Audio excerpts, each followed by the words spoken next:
This video is Kaldestad LLC law approved. Sup dudes? So today we're putting loot boxes on trial. Not only are they a digital mystery box that are turning kids into gamblers, but Canadian law doesn't actually say anything about them.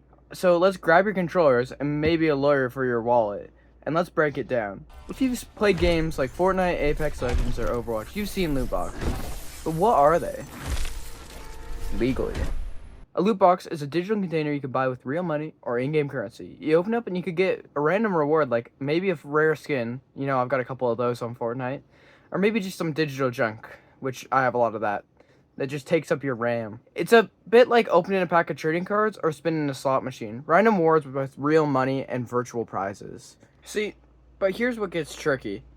The Canadian Criminal Code says that gambling involves three things: paying money, consideration, the outcome based on chance, and there's a prize of some value. You can't just give them like a Kleenex. Sounds like loot boxes, right? You pay a little bit of money and then you get, freaking free skin or something.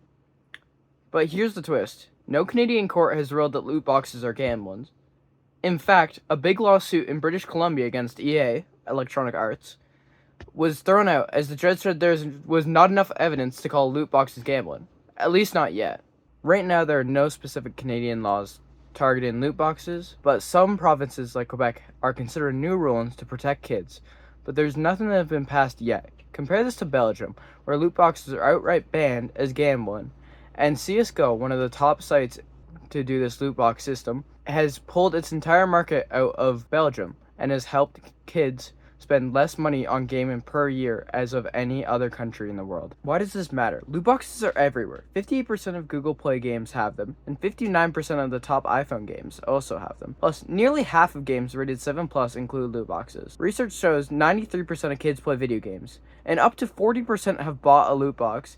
And the top 5% of spenders, some being children, have spent over $100 a month. Many show signs of problem with gambling. Some say loot boxes are just fun, like collecting cards, while others argue they're designed to get kids hooked, spending money for a shot at something rare. This debate is heating up, so why should Canadians regulate loot boxes? Should there be an age limit, or should odds just be disclosed? Can any of these really help our children not get addicted to gambling, or is it too late already? Right now, lawsuits are still in court. Quebec and other provinces are watching closely. If laws change, we could see age restrictions, mandatory odds disclosures, and maybe even bans on loot boxes. For kids, of course. But now, it's up to parents and gamers and lawmakers to keep the conversation going. Because this is for children. We can't let them get manipulated so young. So why should Canadians care? Because the risks are real, especially for kids. The laws haven't caught up yet, but so many kids are exposed to gambling like mechanics. The stakes are high. If Canada introduces new laws, it could protect kids, but it also might impact the booming gaming industry. The key is finding a balance that protects young players without stifling innovation. Thank you for joining me today. This was another episode about how Canadian law hasn't really caught up yet with modern technologies. We need to protect our children, because not only are they being exposed to gambling like mechanics, it's almost at this point feeding them to start gambling. It's sad. There's an amount of kids that I see, even in my own school, that have already started gambling at the age of 16 or younger. And that is, first of all, illegal in Canada. And second of all, it shouldn't be allowed for children to spend money that they work really hard to get on immediately gambling the second they get their paycheck. Anyway, what you can do is you can go lobby your lawmakers and try and write petitions to get this fixed. Currently, I live in a province where it's already happening, BC, but in Quebec, it's also happening.